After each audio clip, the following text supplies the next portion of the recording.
إن الحمد لله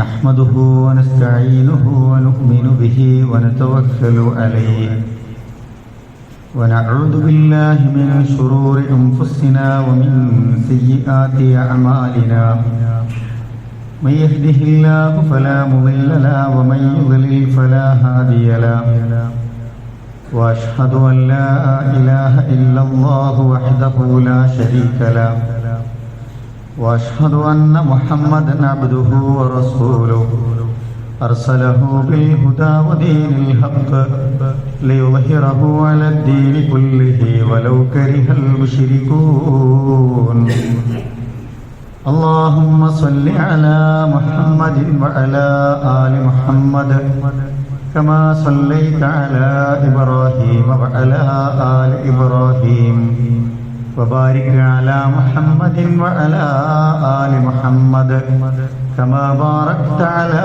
إبراهيم وعلى آل إبراهيم إنك حميد مجيد أما بعد فإن خير الحديث كتاب الله وخير الهدي هدي محمد صلى الله عليه وسلم وشر الأمور محدثاتها وكل محدثة بدعة وكل بدعة ضلالة وكل ضلالة في النار أعوذ بالله من الشيطان الرجيم بسم الله الرحمن الرحيم يا أيها الذين آمنوا اتقوا الله حق تقاته ولا تموتن إلا وأنتم مسلمون بسم الله الرحمن الرحيم ذلك الكتاب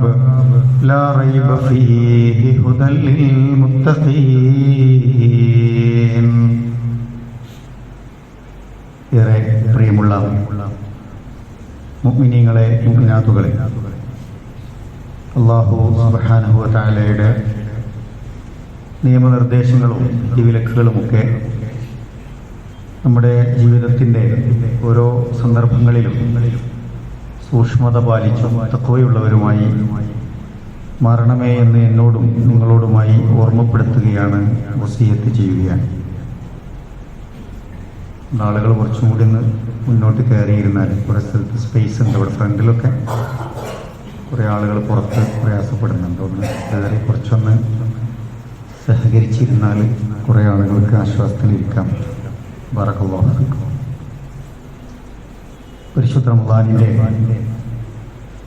ആദ്യ 10ന്റെ പകുതി ഭാഗവും നമ്മളിൽ നിന്ന് പിന്നിട്ട് കഴിഞ്ഞു. കാരുണ്യത്തിൻ്റെ പകലുകളും അനുഗ്രഹീതമായ രാത്രികളുമാണ് നമ്മളിൽ നിന്ന് കഴിഞ്ഞു പോകുന്നത്.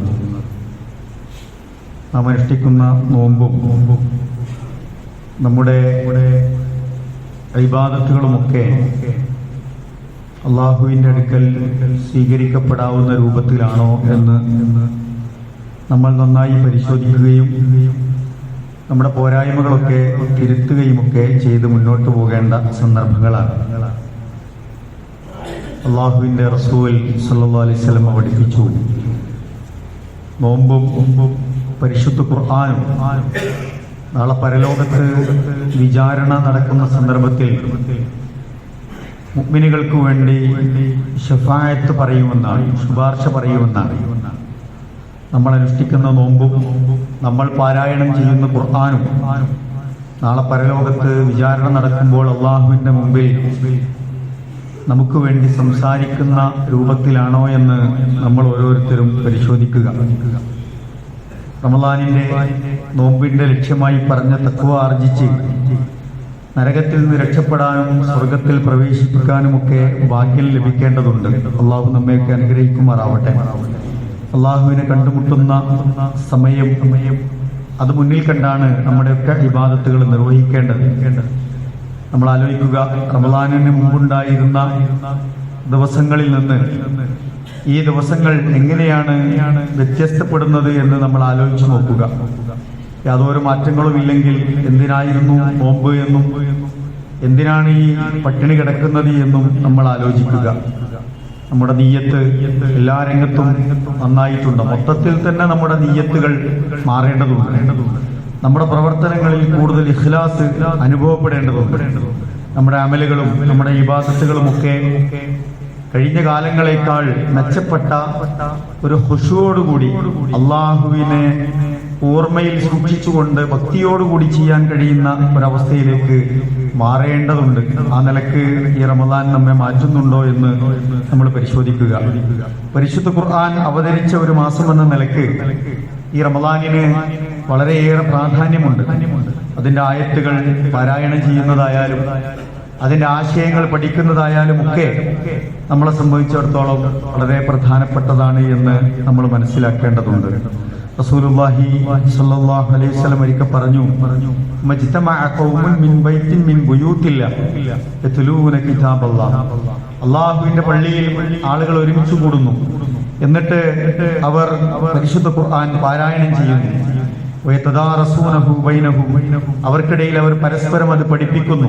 അതിന്റെ പാഠം എങ്ങനെയാണ് പാരായണം ചെയ്യേണ്ടത്, എവിടെയാണ് അതിന്റെ മഖ്റജ് ശരിയാക്കേണ്ടത്, എവിടെയാണ് അതിന്റെ നിയമങ്ങൾ ശ്രദ്ധിക്കേണ്ടത്, എന്താണ് അതിന്റെ ആശയങ്ങൾ എന്നൊക്കെ പരസ്പരം ചർച്ച ചെയ്ത് അവരത് പഠിച്ചുകൊണ്ടിരിക്കുന്നു. ഇല്ലാ നസലത്ത് അലൈഹിമുസ് സക്കീന, അവരിലേക്ക് അല്ലാഹു സുബ്ഹാനഹു വതആല സമാധാനം ചൊരിയുക തന്നെ ചെയ്യും. വഗശിയതുഹുമുർ റഹ്മ, അല്ലാഹു തആല കാരുണ്യം കൊണ്ട് അവരെ പൊതിയും. വഹഫത്തുഹുമുൽ മലായിക, അവരെ അല്ലാഹുവിന്റെ മലായികത്തുകൾ അവരെ ചുറ്റി പൊതിഞ്ഞുകൊണ്ടേയിരിക്കും. വദക്കറഹുമുല്ലാഹു ഫീ മൻ ഇൻദഹ്, അല്ലാഹു സുബ്ഹാനഹു വതആല അവരെ കുറിച്ച് അങ്ങനെ ഓർത്തുകൊണ്ടേയിരിക്കുമെന്നാണ്, പറഞ്ഞുകൊണ്ടേയിരിക്കുമെന്നാണ്. അപ്പൊ അല്ലാഹു സുബ്ഹാനഹു വതആല നമ്മളെ കുറിച്ച് ചർച്ച ചെയ്യാൻ, മലായികത്തുകൾ നമ്മുടെ സാന്നിധ്യത്തെ സന്തോഷത്തോടു കൂടി സ്വീകരിച്ച് നമുക്ക് വേണ്ടി പ്രാർത്ഥിക്കാനും, അതുപോലെ തന്നെ സ്വസ്ഥതയും സമാധാനവും കാരുണ്യവും ഒക്കെ നമ്മിലേക്ക് പെയ്തിറങ്ങാനും ഒക്കെ സഹായിക്കുന്ന വളരെ അമൂല്യമായ വിശുദ്ധമായ ഒരു വേദഗ്രന്ഥം നമ്മുടെ കയ്യിലുണ്ട് എന്നതാണ്. പരസ്പരം പലപ്പോഴും ആളുകൾ സമാധാനം തേടി പലയിടത്തും പോവുകയാണ്. സ്വസ്ഥതയില്ല, സമാധാനമില്ല, പ്രയാസങ്ങളിൽ എനിക്ക് സഹിക്കാനാവുന്നില്ല, ഈമാൻ നഷ്ടപ്പെട്ടു പോകുമോ എന്ന് ഭയപ്പെടുന്നു, ക്ഷമിക്കാനാകുന്നില്ല, ഒന്നിലും ഒരു സംതൃപ്തിയില്ല. അത്തരം എല്ലാ വിഷമങ്ങൾക്കും തൃപ്തി നൽകുന്ന, ഉത്തരം നൽകുന്ന ഒരു വേദഗ്രന്ഥം നമ്മുടെ കയ്യിലുണ്ട്. നിങ്ങൾക്ക് ലഭിക്കേണ്ടതെല്ലാം, ദുനിയാവിന്റെ എല്ലാ പ്രയാസങ്ങളെയും നിങ്ങൾക്ക് മറികടന്ന് ജീവിതത്തെ നിങ്ങൾക്ക് സന്തോഷഭരിതമാക്കാൻ ആവശ്യമായ എല്ലാ നിർദ്ദേശങ്ങളും നിങ്ങളുടെ കയ്യിലുള്ള ഈ വിശുദ്ധ ഖുർആനിലുണ്ട് എന്നാണ്. പക്ഷെ അത് നമ്മൾ തുറന്നു നോക്കണം, അത് പാരായണം ചെയ്യണം. അതിന്റെ ഉള്ളിൽ എന്റെ റബ്ബ് എന്നോട് എന്താണ് പറഞ്ഞു വെച്ചത് എന്ന് നമ്മൾ പഠിക്കണം. അപ്പോഴാണ് നമുക്ക് ആ ഒരു സുഖം സ്വസ്ഥതയും അനുഭവിക്കാൻ കഴിയുകയുള്ളൂ എന്ന് പ്രിയപ്പെട്ടവരെ നമ്മൾ മനസ്സിലാക്കുക. ഖുർആൻ എന്നത് കലാമുല്ലാഹ്, അള്ളാഹുവിന്റെ നമ്മളോടുള്ള സംസാരമാണ്. അള്ളാഹ് നമ്മളോട് പറയുന്നു, അള്ളാഹ് പറയുമ്പോൾ നമ്മൾ കേൾക്കണ്ടേ, അള്ളാഹ്ക്ക് എന്ത് പറയാനുണ്ട് എന്ന് നമ്മൾ അറിയണ്ടേ. ദിവസവും പത്രം വായിക്കുന്നവർ, ഒരുപാട് പുസ്തകങ്ങൾ വായിക്കുന്നവർ, ഒരുപാട് മെസ്സേജുകൾ വായിക്കുന്നവർ, ഒരുപാട് വീഡിയോകൾ കാണുന്നവർ, പ്രസംഗങ്ങൾ കേൾക്കുന്നവർ, എത്ര സമയമാണ് നമ്മൾ മാറ്റിവെക്കുന്നത്. പക്ഷേ എന്റെ റബ്ബിന് എന്നോട് പറയാനുള്ള വർത്തമാനങ്ങൾ എന്റെ പരിശുദ്ധ ഖുർആനിന്റെ ഉള്ളിലുണ്ട്. അത് എന്താണെന്ന് അറിയാൻ നമ്മൾ എത്ര സമയം ചെലവഴിക്കുന്നു എന്ന് നമ്മൾ ആലോചിച്ചു നോക്കുക. അതിന്റെ ഭാഷയാവട്ടെ, ആ ഖുർആനിന്റെ ശൈലിയാവട്ടെ, അതിന്റെ ഘടനയാവട്ടെ, എല്ലാം ദൈവികമാണ്, എല്ലാം അല്ലാഹുവിങ്കൽ നിന്നുള്ളതാണ്. ഒരു വള്ളിക്കോ പുള്ളിക്കോ വ്യത്യാസമില്ലാതെ എല്ലാം വളരെ കൃത്യമായി അല്ലാഹു തആല നമ്മിലേക്ക് സംവിധാനിച്ചു തന്നിട്ടുണ്ട്. ഇതാർക്കെങ്കിലും ഒരാൾക്കുള്ളതല്ല, കുറച്ചാളുകൾക്ക് മാത്രമല്ല, വിശ്വാസികൾക്ക് മാത്രമുള്ളതുമല്ല, മുഴുവൻ മനുഷ്യർക്കുമുള്ളതാണ്. മനുഷ്യരാശിക്ക് മുഴുവനാണ് ഈ പരിശുദ്ധ ഖുർആൻ അവതരിപ്പിക്കപ്പെട്ടിട്ടുള്ളത്. അങ്ങനെ ലോകത്തെ മുഴുവൻ മനുഷ്യർക്കും ഉപകാരപ്രദമായ നല്ല സന്ദേശങ്ങളെ ഉൾക്കൊള്ളിച്ചിട്ടുള്ള വിശുദ്ധ ഖുർആനിന്റെ അനുയായികളാണ് നമ്മൾ. നമ്മളെ അള്ളാഹു അതിനെ തെരഞ്ഞെടുത്തിരിക്കുന്നു എന്നാണ്. അള്ളാഹു തെരഞ്ഞെടുത്തവരാണ് നമ്മൾ. ഇത് അന്വേഷിച്ച് കണ്ടെത്തി ഇസ്ലാം സ്വീകരിച്ച എത്രയോ മനുഷ്യരുണ്ട്. ഖുർആൻ വായിച്ചും ഖുർആൻ പഠിച്ചും വ്യത്യസ്ത മതങ്ങളെ താരതമ്യം ചെയ്ത് പഠിച്ചും ശാസ്ത്ര സത്യങ്ങളെ പരിശുദ്ധ ഖുർആനിന്റെ വചനങ്ങളെ തട്ടിച്ചു നോക്കിയും ദൈവീകമായ വചനങ്ങളാണ് എന്ന് പല നിലക്ക് ബോധ്യപ്പെട്ടും കവിതകളിൽ മത്സരിച്ചവർ, അതുപോലെ തന്നെ കഥകളിൽ രമിച്ചവർ, സംഗീതത്തിലും സിനിമയിലും ലോകത്തിന്റെ പലതരത്തിലുള്ള വൈബുകളിൽ ജീവിച്ചവരൊക്കെയുണ്ട്. അവരൊക്കെ സ്വസ്ഥത അന്വേഷിച്ച്, സമാധാനം അന്വേഷിച്ച്, ശാശ്വതമായ ഒരു ശാന്തിയെ കുറിച്ച് അന്വേഷിച്ച് അവരെ ചെന്നെത്തിയ സ്ഥലമാണ് പ്രിയപ്പെട്ടവരെ പരിശുദ്ധ ഖുർആൻ എന്ന് പറയുന്നത്. നമ്മുടെ കൈകളിൽ അതുണ്ട്. ആ ഖുർആൻ അന്വേഷിച്ച് എത്രയോ അലഞ്ഞവരുണ്ട്. ആ വെളിച്ചം കിട്ടാൻ ഇരുട്ടുകളിൽ പെട്ടുപോയ എത്രയോ മനുഷ്യരുണ്ടായിരുന്നു. പക്ഷെ അവരൊക്കെ ഒരു ദിവസം വർഷങ്ങളോളം അധ്വാനിച്ച് അന്വേഷിച്ച് പഠനം നടത്തി ഒരുപാട് പണം ചെലവഴിച്ചാണ് ഈ ദീനിന്റെ സമാധാന സന്ദേശം കണ്ടെത്തിയത്. നമ്മളോ അല്ലാഹു തആല തെരഞ്ഞെടുത്തിരിക്കുന്നു, മുസ്ലിമാക്കി, മുഅ്മിനാക്കി, മുവഹിദുകളാക്കി നമ്മളെ. എത്ര നന്ദി കാണിക്കണം നമ്മൾ. നമ്മൾക്കെങ്ങാനും ഈ ഹുദ, അല്ലാഹു പറഞ്ഞ ഹുദയുണ്ടല്ലോ, ഹിദായത്ത്, അതെങ്ങാനും ലഭിക്കാതെയാണ് ഞാനും നിങ്ങളും മരണപ്പെട്ടു പോകുന്നത് എങ്കിൽ എന്താകുമായിരുന്നു നമ്മുടെ ഖബറിലെ അവസ്ഥ? എന്താകുമായിരുന്നു നമ്മുടെ മഹ്ശറിലെ അവസ്ഥ? എന്താകുമായിരുന്നു പ്രിയപ്പെട്ടവരെ വിചാരണയ്ക്ക് ശേഷമുള്ള നമ്മുടെ അവസ്ഥ? നരകത്തിന്റെ ആഴങ്ങളിൽ നമ്മൾ പെട്ടുപോകുമായിരുന്നു. അവിടെയൊന്നും പെടാതിരിക്കാൻ റബ്ബിന്റെ കാരുണ്യം അള്ളാഹു നമ്മിലേക്ക് പെയ്തിറക്കി നമ്മളെ ഈ ഖുർആനിന്റെ ആളുകളാക്കി, വിശുദ്ധ ദീനിന്റെ ആളുകളാക്കി, ഈ ഉമ്മത്തിന്റെ ആളുകളാക്കി മാറ്റിയില്ലേ? എത്രമാത്രം അള്ളാഹുവിന് നമ്മൾ ശുക്ർ കാണിക്കണം. നമ്മൾ എന്ത് ചെയ്യുന്നു എന്ന് നമ്മളാണ് ആലോചിക്കേണ്ടത്. കഴിഞ്ഞ മാസം പോലെ ഈ റമദാൻ തീർന്നു പോകുന്നു എങ്കിൽ നമ്മൾ എത്ര നഷ്ടക്കാരാണ്, എത്ര ദൗർഭാഗ്യവാന്മാരാണ് എന്ന് നമ്മൾ ആലോചിച്ചു നോക്കുക. മുഴുവൻ മനുഷ്യർക്കും അവതരിപ്പിക്കപ്പെട്ട ഖുർആൻ എന്ത് പറയുന്നു ഇതിന്റെ ഉള്ളിൽ എന്ന് നമ്മൾ അന്വേഷിക്കണ്ടേ? നമുക്കുള്ള അള്ളാഹുവിന്റെ റിസാലത്താണ് ഖുർആൻ എന്ന് പറയുന്നത്. ആ ഖുർആൻ പാരായണം നമ്മൾ സജീവമാക്കണം. ആ അള്ളാഹു എന്താണ് നമ്മളോട് സംസാരിക്കുന്നത് എന്ന് നമ്മൾ അറിയണം. സിറാത്തുൽ മുസ്തഖീമിലേക്ക് നമ്മളെ വഴി നടത്തുന്നു എന്നതാണ് ഏറ്റവും പ്രധാനം. ഇഹ്ദിനസ് സിറാത്തുൽ മുസ്തഖീം നമ്മൾ പ്രാർത്ഥിക്കുന്നുണ്ട് 17 തവണ നിർബന്ധമായും അള്ളാഹുവിന്റെ മുമ്പിൽ നമ്മൾ പ്രാർത്ഥിക്കുന്നുണ്ട്. ആ സിറാത്തുൽ മുസ്തഖീമിന് ഞാൻ എന്ത് ചെയ്യണം എന്നാണ് ഈ പരിശുദ്ധ ഖുർആനിന്റെ ഉള്ളിൽ അടങ്ങിയിട്ടുള്ളത്. എത്രയൊക്കെ നിയമങ്ങളുണ്ട്. ഹലാലിനെ കുറിച്ച് പറയുന്നു. എന്റെ ഖുർആൻ ഹലാലിനെ കുറിച്ച് പറഞ്ഞിരിക്കുന്നു. ആ ഹലാലിനോടൊപ്പമാണ് ഞാൻ. എന്റെ ഖുർആൻ ഇന്ന കാര്യങ്ങൾ ഹറാമാക്കിയിരിക്കുന്നു. ആ ഖുർആനിലെ വചനങ്ങളോടൊപ്പമാണ് ഞാൻ. ഈ ഖുർആൻ ബന്ധങ്ങളെ കുറിച്ച് പറയുന്നു. ആ ഖുർആൻ നിർദ്ദേശിച്ച ബന്ധങ്ങളോടൊപ്പമാണ് ഞാൻ.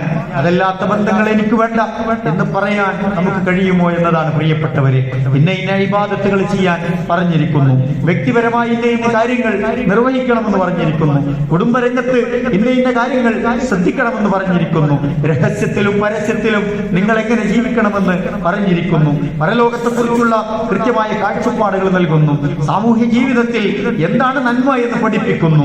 പരിശുദ്ധ ഖുർആനിൽ ഇന്ന ആയത്തുകൾ സമൂഹത്തിൽ ഇന്ന സന്ദേശം മുറുകെ പിടിച്ച് ജീവിക്കാൻ എന്നോട് കൽപ്പിക്കുന്നു. ഞാൻ എന്റെ റബ്ബിന്റെ സംസാരത്തോടൊപ്പമാണ്, എന്റെ റബ്ബിന്റെ കൽപ്പനയോടൊപ്പമാണ്, എന്റെ റബ്ബിന്റെ നിയമങ്ങളോടൊപ്പമാണ്, എന്റെ റബ്ബിന്റെ നിർദ്ദേശങ്ങളോടൊപ്പമാണ് എന്ന് പറയാൻ ഖുർആനിന്റെ ഉള്ളടക്കത്തെ നമ്മൾ അറിയണം. പാരായണത്തോടൊപ്പം പ്രിയപ്പെട്ടവരെ അത് നമ്മൾ അന്വേഷിക്കുക. കഴിഞ്ഞകാല സമൂഹങ്ങളുടെ എത്രയെത്ര മനോഹരമായ കഥകളാണ് നമ്മുടെ ഖുർആൻ നമുക്ക് പറഞ്ഞു തരുന്നത്. ഇരുളിൽ നിന്നും പ്രകാശത്തിലേക്ക് വഴി നടക്കാൻ ആവശ്യമായ എത്രയെത്ര വെളിച്ചത്തിന്റെ മനോഹരമായ സന്ദേശങ്ങളാണ് ഖുർആനിന്റെ ഈ ഉള്ളടക്കത്തിൽ ഒളിപ്പിച്ച് വെച്ചിട്ടുള്ളത് എന്ന് നമ്മൾ ആലോചിക്കുക. അവിശ്വാസത്തിനും അതുപോലെ തന്നെ അന്ധവിശ്വാസങ്ങൾക്കുമൊക്കെ അറുതി വരുത്തുന്ന എത്രയെത്ര നമ്മെ ചിന്തിപ്പിക്കുന്ന വചനങ്ങളാണ് ഖുർആനിലുള്ളത് എന്ന് നമ്മൾ ആലോചിച്ചു നോക്കുക. തൗഹീദിലേക്ക്, ശരിയായ വിശ്വാസത്തിലേക്ക്, ദുനിയാവിലും ആഖിറത്തിലും ഈ വിശ്വാസം നമുക്ക് എങ്ങനെയാണ് കരുത്തു പകരുന്നത് എന്ന് ഖുർആൻ നമ്മുടെ ജീവിതത്തെ സാക്ഷ്യപ്പെടുത്തി പഠിപ്പിക്കുന്നുണ്ട്. നമ്മൾ അന്വേഷിച്ച് നോക്കേണ്ടതില്ലേ? നമ്മളതൊന്ന് തുറന്നു നോക്കി അതിന്റെ ആശയങ്ങളെ പഠിക്കേണ്ടതില്ലേ? നമ്മൾ ആലോചിച്ച് നോക്കുക. അള്ളാഹുവുമായി കണക്ട് ചെയ്യുന്ന ജീവിതത്തിന്റെ ഈ ഓട്ടപ്പാച്ചിലുകൾക്കിടയിൽ ഇടക്കിടക്ക് അള്ളാഹനെ മറന്നു പോകുന്നവരുണ്ടാവും. പക്ഷേ ആ മറക്കാതിരിക്കാൻ അള്ളാഹുവുമായി ബന്ധിപ്പിക്കുന്ന ആരാധനകൾ, ഇബാദത്തുകൾ, നമസ്കാരം, നോമ്പ്, സക്കാത്ത്, ഉംറ, ഹജ്ജ് പോലെയുള്ള നല്ല നല്ല ഇബാദത്തുകൾ അള്ളാഹുവുമായി നമ്മളെ ബന്ധിപ്പിക്കുന്നതാണ്. അത് ഖുർആൻ നമ്മളെ പഠിപ്പിച്ചു തരുന്നു. പ്രിയപ്പെട്ടവരെ, ഉത്തമ സ്വഭാവത്തിന്റെ ഉത്കൃഷ്ടമായ മാതൃകകൾ എന്താണ് എന്ന് ഖുർആൻ നമുക്ക് പഠിപ്പിച്ചു തരുന്നുണ്ട്. ഖുർആൻ പറയാത്ത വിഷയങ്ങളുണ്ടോ? ഖുർആൻ വിശകലനം ചെയ്യാത്ത ഏതെങ്കിലും മേഖലകളുണ്ടോ എന്ന് നമ്മൾ ആലോചിച്ചു നോക്കുക. പുതിയ ഒരു ബെസ്റ്റ് സെല്ലർ ഒരു പുസ്തകം ഇറങ്ങി എന്ന് പറയുമ്പോൾ നമ്മൾ വില കൊടുത്തത് വാങ്ങും. എത്ര വില കൊടുത്താലും ഈ വർഷത്തെ അവാർഡിന് അർഹമായ ഏറ്റവും നല്ല പുസ്തകം നമുക്ക് വായിക്കാൻ കൊതിയാണ്. നല്ല നോവലാണ്, നല്ല പുസ്തകമാണ്, ലക്ഷക്കണക്കിന് കോപ്പികൾ വിറ്റഴിച്ചിരിക്കുന്നു എന്നൊക്കെ പറയുമ്പോൾ നമുക്കൊരു താല്പര്യമാണ്. ഖുർആൻ നോക്കൂ നിങ്ങൾ, ലോകത്തെ എത്രയെത്ര മനുഷ്യരെയാണ് വെളിച്ചത്തിലേക്ക് കൈപിടിച്ചുയർത്തിയത്, സ്വസ്ഥത നഷ്ടപ്പെട്ടവർക്ക് സമാധാനം തിരിച്ചു നൽകിയത്. അങ്ങനെ ജീവിതത്തിന്റെ വിജയം നൽകിയ ഒരു ഗ്രന്ഥം നമ്മുടെ കയ്യിൽ വളരെ കുറഞ്ഞ വിലക്ക് കിട്ടിയിട്ട് അത് ഉപയോഗപ്പെടുത്താൻ നമുക്ക് സാധിച്ചിട്ടില്ലെങ്കിൽ എന്തിനായിരുന്നു നമ്മൾ ഖുർആനിന്റെ ആളുകളാണ് എന്ന് പറഞ്ഞു നടന്നത് എന്ന് നമ്മൾ ആലോചിച്ചു നോക്കുക. നമ്മുടെ ജീവിതത്തെയും മരണത്തെയും ഒക്കെ ബന്ധിപ്പിക്കുന്ന ഒരുപാട് വചനങ്ങൾ ഖുർആൻ നമുക്ക് പകർന്നു നൽകുന്നുണ്ട്. സ്വർഗത്തിന്റെ ആയത്തുകളിലൂടെ കടന്നു പോകുമ്പോൾ നമ്മൾ അറിയാതെ കുളിരുകൊള്ളുന്ന അനുഭവങ്ങൾ ഖുർആൻ വായിക്കുന്നവർക്കുണ്ടാകും, ഖുർആന്റെ ആശയങ്ങൾ അറിയുന്നവർക്കുണ്ടാകും. സ്വർഗത്തിലെ മനോഹരമായ കാഴ്ചകൾ വർണ്ണിക്കുമ്പോൾ, അവിടുത്തെ അനുഭവങ്ങൾ പറയുമ്പോൾ, അവിടുത്തെ ആനന്ദങ്ങൾ പറയുമ്പോൾ നമ്മുടെ കണ്ണുകൾക്ക് തിളക്കം കിട്ടും, നമ്മുടെ മനസ്സിന് ഒരു സുഖം അനുഭവിക്കുന്ന അനുഭൂതി ഉണ്ടാകും. പ്രിയപ്പെട്ടവരെ, ഖുർആനുമായി ഒട്ടി ജീവിച്ചവർക്ക് അത് പലപ്പോഴും ആസ്വദിക്കാൻ കഴിയും. നരകം എത്ര ഭീകരമാണ്. നരകത്തിന്റെ ആയത്തുകളിലൂടെ കടന്നു പോകുമ്പോൾ ആ നരകത്തിന്റെ ആളുകൾ അനുഭവിക്കുന്ന, അതിൽ വീണുപോയവരുടെ അട്ടഹാസങ്ങൾ നമ്മെ അലോസരപ്പെടുത്തും, നമ്മളെ തന്നെ അത് അസ്വസ്ഥമാക്കും. അതിലാളിക്കത്തുന്ന അഗ്നികൾ നമ്മുടെ ജീവിതത്തെയാകെ, ശരീരത്തെയാകെ ചൂടുപിടിപ്പിക്കും. അതിലൊക്കെ അങ്ങനെയൊക്കെ അനുഭവിക്കണമെങ്കിൽ ഖുർആന്റെ ആശയങ്ങള് പ്രിയപ്പെട്ടവരെ നമ്മൾ മനസ്സിലാക്കേണ്ടതുണ്ട്. ആ നിലക്ക് ഈ ഖുർആനിനെ പഠിക്കാൻ നമ്മൾ ശ്രമിക്കുക. അതിനു കൂടിയാണ് റമദാൻ എന്ന് നമ്മൾ മനസ്സിലാക്കുക. പ്രവാചകരുടെ ചരിത്രങ്ങൾ, എത്രയെത്ര പ്രവാചകന്മാരുടെ ചരിത്രങ്ങൾ നമുക്ക് നൽകുന്ന ഊർജം എത്രയാണ്. ഓരോ പ്രതിസന്ധികളെ, ഓരോ കാലഘട്ടത്തിലെ വലിയ ഭീഷണികളെ, ഭയപ്പെടുത്തലുകളെ, അതുപോലെ തന്നെ നമ്മളെ ഒറ്റപ്പെടുത്തുന്ന സാഹചര്യങ്ങളിലൂടെ കടന്നു പോകുമ്പോഴൊക്കെ എങ്ങനെയാണ് പ്രവാചകന്മാർ അതിനെ മറികടന്നത് എന്ന് ആശയങ്ങൾ കൊണ്ട്, ജീവിതത്തിലെ ഈമാനിന്റെ ഊർജം കൊണ്ട്, ജീവിതത്തിന്റെ പരിസരങ്ങളെ അനുകൂലമാക്കാൻ അവർ ഉപയോഗിച്ച ആയുധങ്ങളെ പരിശുദ്ധ ഖുർആൻ പരിചയപ്പെടുത്തുന്നുണ്ട്. സമകാലീന ഇന്ത്യയിൽ, രാജ്യത്ത്, ലോകത്ത് നമ്മൾ അനുഭവിക്കുന്ന പല സംഘർഷങ്ങൾക്കും ഖുർആനിൽ പരിഹാരമുണ്ട്. പക്ഷേ പലപ്പോഴും നമ്മൾ ഖുർആനിന്റെ പുറംചട്ടകളിലൂടെ കടന്നു പോവാണ്. ഖുർആൻ എന്ത് പറയുന്നു എന്ന് അന്വേഷിക്കുന്നില്ല. എന്റെ ആയത്തുകൾ, അള്ളാന്റെ ആയത്തുകൾ എന്നെ എങ്ങനെ സ്വാധീനിക്കുന്നു എന്ന് പ്രിയപ്പെട്ടവരെ നമ്മൾ പഠിക്കുന്നില്ല. പ്രവാചകന്മാരുടെ ജീവിതത്തെ പഠിക്കുക, അത് പിന്തുടരുക. അവർ കാണിച്ച വഴിയാണ് ഖുർആൻ പരിചയപ്പെടുത്തുന്നത്. ആ വഴി പോയവരെല്ലാം മരണവും കടന്ന് സ്വർഗത്തിൽ എത്തിച്ചേരുമെന്നാണ് ഖുർആൻ പഠിപ്പിക്കുന്നത്. ആ ഖുർആനെ കുറിച്ച് ഖുർആൻ പറഞ്ഞത് ദാലിക്കൽ കിതാബ്, മറ്റൊരു പുസ്തകവുമായിരിക്കില്ല, മറ്റൊരു ഗ്രന്ഥവും പോലെയല്ല. ദാലിക്കൽ കിതാബ്, അതാണ് ഗ്രന്ഥം, അതത്രേ ഗ്രന്ഥം. അതാണ് നിങ്ങൾ വായിച്ചിരിക്കേണ്ട, നിങ്ങൾ പഠിച്ചിരിക്കേണ്ട, നിങ്ങൾ അറിഞ്ഞിരിക്കേണ്ട, നിങ്ങൾ അന്വേഷിക്കുന്ന കാര്യങ്ങൾക്ക് ഉത്തരം ലഭിക്കുന്ന, നിങ്ങൾ ആളുകൾക്കിടയിലേക്ക് ഒരു കുറ്റവും കുറവുമില്ലാതെ പ്രചരിപ്പിക്കാവുന്ന ഒരു ഗ്രന്ഥം. അതത്രേ അത്. അതിൽ നിങ്ങൾക്കൊരു സംശയത്തിനിടയില്ല, എല്ലാത്തിനും ഉത്തരങ്ങൾ അതിലുണ്ട്. ഹുദല്ലിൽ മുത്തഖീൻ, തഖ്വാർജിക്കേണ്ടവരെ ഹുദയാണത്. ഹുദല്ലിൽ മുത്തഖീൻ, സന്മാർഗം അന്വേഷിക്കുന്നവർക്ക്, ഭക്തന്മാർക്ക് അത് വഴി കാണിക്കുക തന്നെ ചെയ്യുമെന്ന് ഖുർആൻ പ്രിയപ്പെട്ടവരെ നമ്മളെ പഠിപ്പിക്കുന്നുണ്ട്. പക്ഷേ നമ്മൾ ആലോചിച്ച് നോക്കുക, നമുക്കതിന് സമയം കിട്ടിയിട്ടുണ്ടോ എന്ന്. ഖുർആൻ പാരായണവും അതിന്റെ പഠനവുമൊക്കെ നമ്മുടെ മനസ്സിനെ അള്ളാഹുവിന്റെ ആയത്തുകളുമായി ഇങ്ങനെ കൂട്ടിലയിപ്പിക്കുന്ന ഒരു അവസ്ഥ വരാനുണ്ട്. അതിങ്ങനെ അതിൽ മുഴുകി ഇങ്ങനെ ഓതുമ്പോൾ അത് അനുഭവിക്കാൻ കഴിയും. ഖുർആൻ റമദാനൊക്കെ വരുമ്പോൾ നമ്മുടെ ബായിയാജിയെ നമ്മൾ ഓർക്കും. അള്ളാഹു അദ്ദേഹത്തിന് ആഫിയത്ത് നൽകി അനുഗ്രഹിക്കട്ടെ. അതേ ഈ ഓരോ വാതിലുകളിൽ ഇങ്ങനെ മാറി ഇരിക്കും. പലപ്പോഴും ഖുർആൻ തുറന്ന ഖുർആൻ, ഓതിയ ഖുർആൻ വീണ്ടും അദ്ദേഹം ഇങ്ങനെ ഓതും. എപ്പോഴെങ്കിലും ഒരു വെള്ളിയാഴ്ച കഴിഞ്ഞ് ഒറ്റക്കാലുമില്ലാത്ത സമയത്ത് വന്ന് അദ്ദേഹം ചേർത്ത് പിടിച്ചിട്ട് ഒരു സങ്കടക്കരച്ചിലുണ്ട്. എന്റെ ഖുർആൻ സ്വീകരിക്കാൻ വേണ്ടി പ്രാർത്ഥിക്കണേ എന്ന് പറയുന്നവരുണ്ട്. ഖുർആൻ വായിക്കുമ്പോൾ അനുഭവിക്കുന്ന മനസ്സിന്റെ ഒരു അനുഭവമുണ്ട്, ഒരു സൗന്ദര്യം, ഒരു സുഖം, ഒരു സമാധാനം. അത് കിട്ടുന്ന മനുഷ്യർ നമുക്കിടയിൽ ജീവിക്കുന്നുണ്ട്. പ്രിയപ്പെട്ടവരെ, അള്ളാഹു അത് നമുക്ക് പ്രദാനം ചെയ്ത് അനുഗ്രഹിക്കുമാറാവട്ടെ. അതിന് നമുക്ക് ഖുർആനുമായി ഒട്ടിച്ചേർന്ന ഒരു ജീവിതം ഉണ്ടാകേണ്ടതുണ്ട്. ഒരായത്തെങ്കിലും, ഒരു അർത്ഥമെങ്കിലും, ഒരു ദിവസത്തിൽ ഒരു പേജെങ്കിലും, അല്ലെങ്കിൽ ഓരോ റമദാനിലെ അല്ലെങ്കിൽ ഫർദ് നമസ്കാരങ്ങളുടെ പുറകിലും മുമ്പുമൊക്കെയായി ഒരു 2 പേജെങ്കിലും ഒക്കെ ഓതിയാൽ നമുക്കും ഹത്തം തീർക്കാൻ കഴിയും. അതിന് നമുക്കൊരു പ്ലാൻ ഉണ്ടാകണം.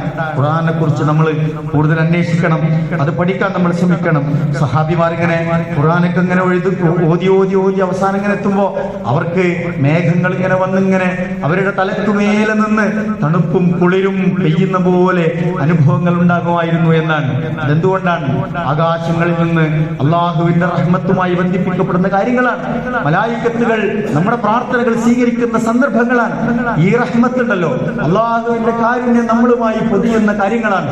ഖുർആൻ പാരായണം ചെയ്യുന്നവർക്കും അത് പഠിക്കുന്നവർക്കും കിട്ടുന്നതാണ്. സഹാബാക്കൾക്ക് അത്തരം അനുഭവങ്ങൾ ഉണ്ടായിരുന്നു എന്ന് ഹദീസുകളിൽ നമ്മൾ കാണുന്നുണ്ട്. പ്രിയപ്പെട്ടവരെ, മലക്കുകളാൽ വലയം ചെയ്യപ്പെട്ട് സകല പൈശാചികളിൽ നിന്നും നമ്മൾ മോചിപ്പിക്കപ്പെട്ട് അള്ളാഹുവിന്റെ തൃപ്തിയും പ്രീതിയും കിട്ടുക, അള്ളാഹു നമ്മളെ പ്രശംസിക്കുക, ഖുർആന്റെ ആളുകളാണ് എന്ന് അംഗീകരിക്കുക, അതൊരു വല്ലാത്ത അംഗീകാരമല്ലേ? ഒരു ചെറിയ പതക്കം, ഒരു മെഡൽ, ഒരു മെമന്റോ, ഒരു ക്യാഷ് അവാർഡൊക്കെ കിട്ടുമ്പോ നമുക്ക് എത്ര സന്തോഷമാണ്.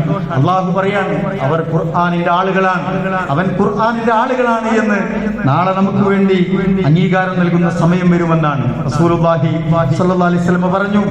ഇന്ന ലില്ലാഹി അഹ്ലീന മിനന്നാസ്, മനുഷ്യരിൽ അള്ളാഹുവിന്റെ ചില ആൾക്കാരുണ്ട്, അള്ളാഹിന്റെ ചില സ്വന്തക്കാർ. നമുക്കുണ്ടാവല്ലോ നമ്മളാളാ എന്ന് പറയുന്ന ചില ആൾക്കാർ, അടുത്ത ആളുകൾക്കാണ് നമ്മളത് പറയാം. നമ്മുടെ ഒരു കയ്യാൾമാരായിട്ടുള്ള ആളുകളോട് നമ്മളത് പറയാം, നമ്മളാളാന്ന് പറയാം, അല്ലേ? അത് പല വ്യത്യാസങ്ങളും പല കാര്യങ്ങളൊക്കെ ഉണ്ടെങ്കിലും നമ്മൾ ആളാന്ന് പറയും.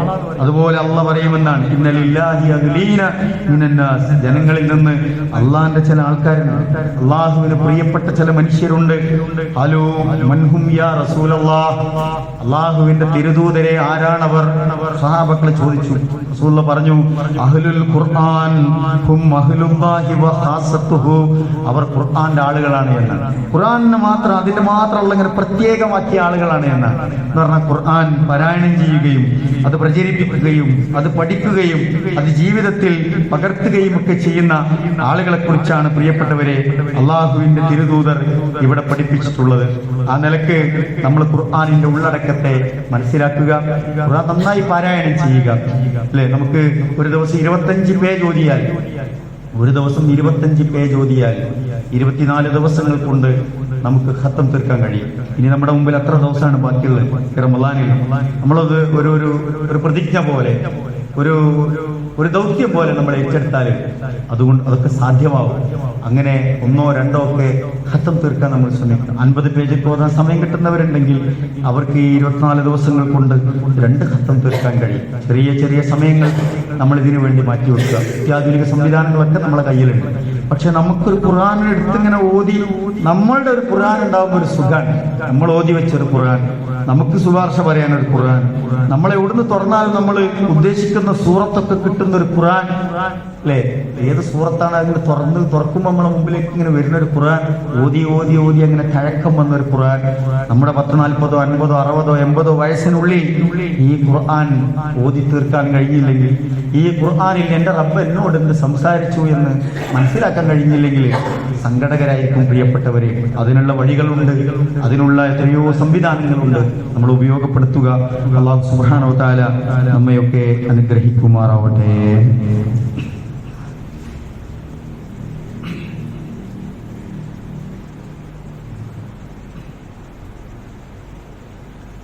അൽഹംദുലില്ലാഹ് വസ്സലാത്തു വസ്സലാമു അലാ റസൂലില്ലാഹ് വഅലാ ആലിഹി വസഹ്ബിഹി അജ്മഈൻ. അമ്മാ ബഅദ്. അല്ലാഹുവിനെ സൂക്ഷിച്ച് ജീവിക്കണമേ എന്ന് ഒരിക്കൽ കൂടി ഓർമ്മപ്പെടുത്തുകയാണ്, വസിയത്ത് ചെയ്യുകയാണ്. നാളെ പരലോകത്ത് കാഴ്ച നഷ്ടപ്പെട്ടവരായി ഒരു വിഭാഗം ആളുകളെ അല്ലാഹു തആല ഒരുമിച്ച് കൂട്ടുമെന്നാണ് പരിശുദ്ധ ഖുർആൻ അതും നമുക്ക് പറഞ്ഞു തരുന്നുണ്ട്. സൂറത്ത് ത്വാഹയിലൂടെ അത്തരം ആളുകൾ നാളെ ഒരുമിച്ച് കൂട്ടപ്പെടുമെന്ന്. അവർക്ക് ദുനിയാവിലെ നല്ല കാഴ്ച ഉണ്ടായിരുന്നു, കാഴ്ചയും കാഴ്ചപ്പാടൊക്കെ ഉള്ള ആളുകളായി. പക്ഷെ പരലോകത്ത് കാഴ്ചയില്ലാത്തവരായി അവർ ഒരുമിച്ച് കൂട്ടപ്പെടും. ഖുർആൻ അത് പറയുന്നുണ്ട്. എന്താണ് അങ്ങനെ സംഭവിക്കാൻ കാരണം? വമൻ അഅറദ അൻ ദിക്രി ഫഇന്ന ലഹു മഈശതൻ ലൻകാ വനഹ്ശുറുഹു യൗമൽ ഖിയാമത്തി അഅമാ. 2 കാര്യങ്ങളാണ്. ഒന്ന് ദുനിയാവിലെ കാര്യമാണ് പറയുന്നത്, മറ്റൊന്ന് പരലോകത്തെ കാര്യമാണ്. ആരാണ് എന്റെ ഉത്ബോധനത്തെ അവഗണിച്ച് ജീവിച്ചവർ, തിരിഞ്ഞു കളഞ്ഞവർ? അത് ഖുർആൻ ക്ലാസ് അല്ല, ഇപ്പൊ ഞാൻ പോകേണ്ടതുണ്ടോ? ഖുർആനല്ലാക്ക നമ്മൾ എത്രയോ കണ്ടാൽ എത്രയോ പഠിച്ചാൽ അപ്പൊ മൊത്തത്തിൽ എന്താ ക്ലാസ്സിൽ പറയാനുണ്ടാകുക അതൊക്കെ നമുക്കറിയാം. അന്നത്തെ വിചാരിച്ച് നമ്മളിങ്ങനെ നെവർ മൈൻഡ് ആക്കുന്ന കുറേ സന്ദർഭങ്ങളുണ്ട്. ഖുർആൻ ആയത്തുകൾ ചർച്ച ചെയ്യപ്പെടുന്ന ഇടങ്ങൾ, ഖുർആൻ പഠിക്കാനുള്ള അവസരങ്ങൾ, അത്തരം സംവിധാനങ്ങൾ ഒരുക്കുമ്പോൾ നമ്മൾ പുറംതിരിഞ്ഞു നിൽക്കുക. ആരാണ് എന്റെ ഉത്ബോധനങ്ങളെ തൊട്ട് പിന്തിരിഞ്ഞു കളയുന്നവർ, അവരുടെ മഈശത്ത്, നമ്മളെ ഓട്ടം തന്നെ മഈശത്തിന് വേണ്ടിയിട്ടാണ്. ജീവിതത്തിന്റെ രണ്ടറ്റം മുട്ടിമുട്ടിക്കാനുള്ള ഓട്ടത്തിലാണ് നമ്മൾ. ഖുർആൻ പറഞ്ഞു, നിങ്ങൾ അല്ലാഹുവിന്റെ ഉത്ബോധനങ്ങൾ മറന്നു പോവാണോ, നിങ്ങളുടെ ജീവിതം ഭയങ്കര കുടിസായിരിക്കും, ഇടുങ്ങിപ്പോകുമെന്ന് ഖുർആൻ പറയാണ്. മാത്രമല്ല, വനഹ്ശുറുഹു യൗമൽ ഖിയാമത്തി അഅമാ, നാളെ അത്തരക്കാർ പരലോകത്ത് ഖിയാമത്ത് നാളിൽ കാഴ്ച നഷ്ടപ്പെട്ടവരായി അല്ലാഹു തആല ഒരുമിച്ച് കൂട്ടുമെന്നാണ്. അപ്പൊ അവർ ചോദിക്കും, ഖാല റബ്ബി ലിമ ഹശർതനി അഅമാ വഖദ് കുൻതു ബസീറാ, പടച്ചോൻ എന്തിനാണ് എന്റെ കാഴ്ച നഷ്ടപ്പെട്ടവനായി, കണ്ണ് കാണാത്തവനായി എന്നെ ഒരുമിച്ച് കൂട്ടിയത്? എനിക്ക് നല്ല കാഴ്ച ഉണ്ടായിരുന്നല്ലോ എന്ന് പറയുന്നത്.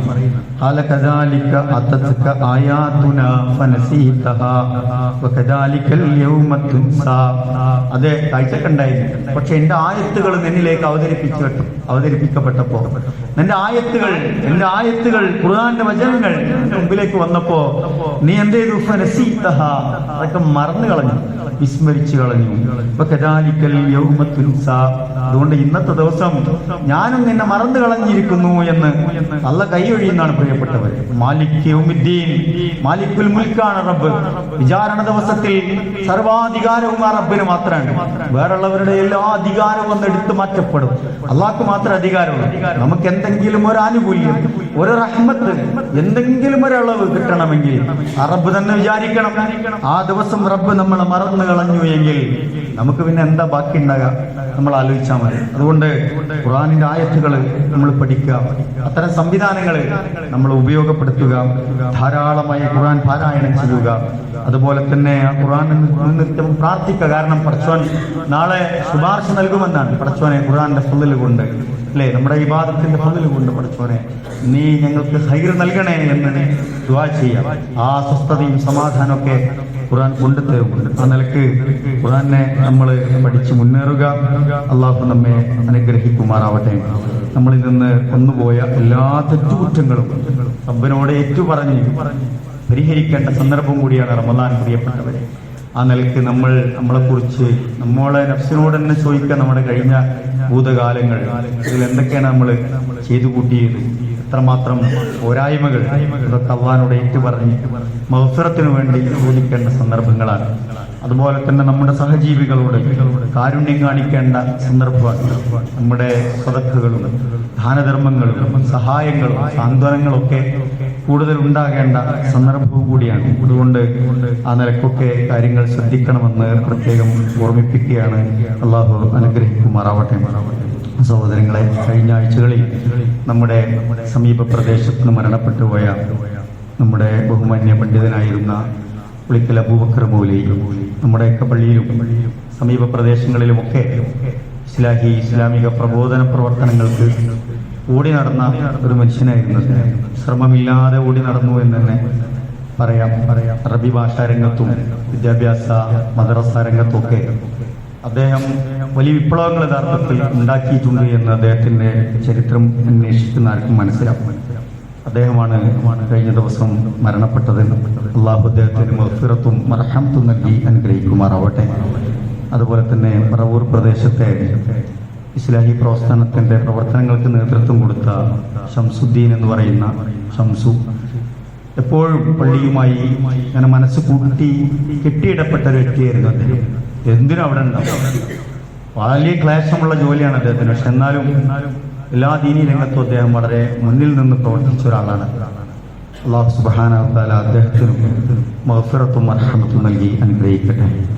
അല്ലാഹുവേ, ഞങ്ങളുടെ കൂട്ടത്തിൽ നിന്ന് മരണപ്പെട്ടു പോയ എല്ലാവർക്കും നീ മഗ്ഫിറത്തും മർഹമത്തും നൽകി അനുഗ്രഹിക്കണമേ റഹ്മാൻ. അവരുടെ എല്ലാ സുഹൃതങ്ങളും നീ സ്വീകരിക്കണമേ റഹ്മാൻ. എല്ലാ പോരായ്മകളും നീ പുറത്തു മാപ്പാക്കി കൊടുക്കണം റഹ്മാനെ. അവരുടെ ഖബർ ജീവിതം നീ വെളിച്ചവും വിശാലവുമാക്കി കൊടുക്കണം റഹ്മാനെ. അല്ലാഹു അവരെയും ഞങ്ങളെയും ഞങ്ങളുടെ കുടുംബാംഗങ്ങളെയും നിന്റെ ജന്നാത്തുൽ ഫിർദൗസിൽ ഒരുമിച്ച് കൂട്ടി നീ അനുഗ്രഹിക്കണമേ റഹ്മാൻ. രഹസ്യവും പരസ്യവുമായ ചെറുതും വലുതുമായ എല്ലാ തെറ്റുകുറ്റങ്ങളും റഹ്മാനും റഹീമുമായ നാഥ ഞങ്ങൾക്ക് നീ വിട്ടുപുറത്ത് മാപ്പാക്കി തരണ റഹ്മാനെ. അള്ളാഹുവെ, മരണപ്പെട്ടുപോയ ഞങ്ങളുടെ മാതാപിതാക്കൾ, ബന്ധുമിത്രാദികൾ, ഞങ്ങളുടെ സഹോദരിമാർ, സഹോദരങ്ങൾ, ഞങ്ങളുടെ ഇണകൾ, ഞങ്ങളുടെ ഉമറാക്കൾ, ഞങ്ങളുടെ ഉലമാക്കൾ, ഞങ്ങളുടെ നേതാക്കന്മാർ, അള്ളാഹുവെ, ഞങ്ങളുടെ മഹലിൽ നിന്ന് നേരത്തെ മരണപ്പെട്ടുപോയ പ്രിയപ്പെട്ടവർ എല്ലാവർക്കും നീ മഗ്ഫിറത്തും മർഹമത്തും നൽകി അനുഗ്രഹിക്കണമേ റഹ്മാനെ. അള്ളാഹുവെ, അവരുടെ ഖബർ ജീവിതം നീ വെളിച്ചവും വിശാലവുമാക്കി കൊടുക്കണം റഹ്മാനെ. അള്ളാഹുവെ, പരലോകത്ത് നീ ഏറ്റവും മെച്ചപ്പെട്ട ജീവിതം നൽകി നീ അനുഗ്രഹിക്കണമേ റഹ്മാനെ. അള്ളാഹുവെ, മാറാരോഗങ്ങളിൽ നിന്ന്, മാരകമായ രോഗങ്ങളിൽ നിന്ന്, പകർച്ചവ്യാധികളിൽ നിന്ന്, കഠിനമായ പരീക്ഷണങ്ങളിൽ നിന്ന്, കണിശമായ നിന്റെ വിചാരണകളിൽ നിന്ന്, കത്തിജ്വലിക്കുന്ന നരകത്തിൽ നിന്ന് റഹ്മാനും റഹീമുമായ നാഥ ഞങ്ങളെയും ഞങ്ങളുടെ പ്രിയപ്പെട്ടവരെയും ഒക്കെ നീ കാത്തു രക്ഷിക്കണമേ റഹ്മാനെ. നിന്റെ മനോഹരമായ സ്വർഗപൂങ്കാവനത്തിൽ ഞങ്ങളെയൊക്കെ നീ ഒരുമിച്ച് കൂട്ടി അനുഗ്രഹിക്കണമേ റഹ്മാനെ. ഞങ്ങളുടെ മാതാപിതാക്കൾക്ക് നീ പുറത്തു കൊടുക്കണം റഹ്മാനെ. അവർക്ക് നീ ആയുസ്സും ആരോഗ്യവും നൽകി അനുഗ്രഹിക്കണമേ റഹ്മാനെ. മാനസികമായി വിഷമിക്കുന്നവർ, ശാരീരികമായി പ്രയാസപ്പെടുന്നവർ, സാമ്പത്തികമായി വിഷമിക്കുന്നവർ, അള്ളാഹുവെ, എല്ലാവരുടെയും പ്രയാസങ്ങൾ നീ ദൂരീകരിച്ചു കൊടുക്കണം റഹ്മാനെ. അള്ളാഹുവെ, എല്ലാവർക്കും നീ ഖൈർ പ്രദാനം ചെയ്യണം റഹ്മാനെ. ഞങ്ങളുടെ പഠനത്തിലും, ഞങ്ങളുടെ പരീക്ഷകളിലും, ഞങ്ങളുടെ ജോലികളിലും, ഞങ്ങളുടെ കച്ചവടത്തിലും, ഞങ്ങളുടെ യാത്രകളിലും, ഞങ്ങളുടെ കുടുംബജീവിതത്തിലും ധാരാളം ഖൈറും ബർക്കത്തും നൽകി നീ അനുഗ്രഹിക്കണം റഹ്മാനെ. അള്ളാഹുവെ, ധാരാളം സദുദ്ദേശങ്ങളോടെ ഞങ്ങൾ നിന്നോട് പ്രാർത്ഥിച്ചുകൊണ്ടിരിക്കുന്നു നാഥ. ഞങ്ങളുടെ പ്രാർത്ഥനകൾ നീ സ്വീകരിക്കണേ റഹ്മാനെ. ഉത്തരം നൽകി നീ അനുഗ്രഹിക്കണമേ റഹ്മാനെ. അള്ളാഹുവെ, വിദേശത്ത് ജോലി ചെയ്യുന്ന, നാട്ടിലില്ലാത്ത ഞങ്ങളുടെ പ്രിയപ്പെട്ടവരുണ്ട്. അള്ളാഹുവെ, അവരുടെ ജോലിയിൽ നീ ബർക്കത്ത് പ്രദാനം ചെയ്യണ റഹ്മാനെ. അവരെ കാത്ത് ക്ഷമയോടെ കാത്തിരിക്കുന്ന അവരുടെ കുടുംബങ്ങളുണ്ട്.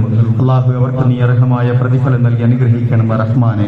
അള്ളാഹുവെ, ദീനീ രംഗത്ത്, പ്രബോധന രംഗത്ത്, സേവന രംഗത്ത്, ആളുകൾക്ക് സഹായവുമായി ഒക്കെ വിവിധ രംഗത്ത് പ്രവർത്തിക്കുന്ന, മറ്റുള്ളവർക്ക് വേണ്ടി പ്രവർത്തിക്കുന്ന ആളുകളുണ്ട്. അള്ളാഹുവെ, അവർക്കൊക്കെ നീ അർഹമായ പ്രതിഫലം നൽകി അനുഗ്രഹിക്കണം റഹ്മാനെ. നമ്മുടെ പള്ളിക്കും മദ്രസക്കും ഒക്കെ സേവനം ചെയ്ത മുൻഗാമികൾ, മരണപ്പെട്ടു പോയവർ, അള്ളാഹുവെ, അവർക്കൊക്കെ നീ അർഹമായ പ്രതിഫലം നൽകി അനുഗ്രഹിക്കണം റഹ്മാനെ. നിലവിൽ ഇത്തരം സേവനവും സഹായവുമായി പ്രവർത്തിക്കുന്ന പ്രിയപ്പെട്ടവരുണ്ട്. അള്ളാഹുവെ, എല്ലാവർക്കും നീ അർഹമായ പ്രതിഫലം നൽകി അനുഗ്രഹിക്കണം റഹ്മാനെ. അവരുടെ ജീവിതത്തിൽ നീ കൂടുതൽ ഫضل നൽകി അനുഗ്രഹിക്കണം റഹ്മാനെ. ഞങ്ങളുടെ ഇബാദത്തുകൾ, ഞങ്ങളുടെ സദഖകൾ, ഞങ്ങളുടെ അമൽ സ്വാലിഹാത്തുകൾ റഹ്മാനും റഹീമുമായ നാഥ ഞങ്ങളിൽ നിന്ന് നീ കബൂൽ ചെയ്ത് അനുഗ്രഹിക്കണം റഹ്മാനെ. اللهم اغفر للمؤمنين والمؤمنات والمسلمين والمسلمات والأحياء منهم والأموات إنك مجيب الدعوات يا قاضي الحاجات. اللهم أجرنا من النار، اللهم أجرنا من النار، اللهم أجرنا وأجر والدينا من النار. اللهم ادخلنا الجنة مع الأبرار. اللهم اغفر لنا يا غافر المذنبين. اللهم ارحم لنا يا أرحم الراحمين. اللهم ارزق لنا يا خير الرازقين. اللهم اغفر لنا وارحمنا واجبرنا وارزقنا وارفعنا يا أرحم الراحمين. اللهم إنا نسألك الجنة ونعوذ بك من النار. اللهم إنا نسألك الجنة ونعوذ بك من النار. اللهم إنا نسألك الجنة ونعوذ بك من النار. ربنا هب لنا من أزواجنا وذرياتنا قرة أعين واجعلنا للمتقين إماما، واجعلنا للمتقين إماما، واجعلنا للمتقين إماما. ربنا تقبل منا إنك أنت السميع العليم وتب علينا إنك أنت التواب الرحيم. ربنا آتنا في الدنيا حسنة وفي الآخرة حسنة وقنا عذاب النار.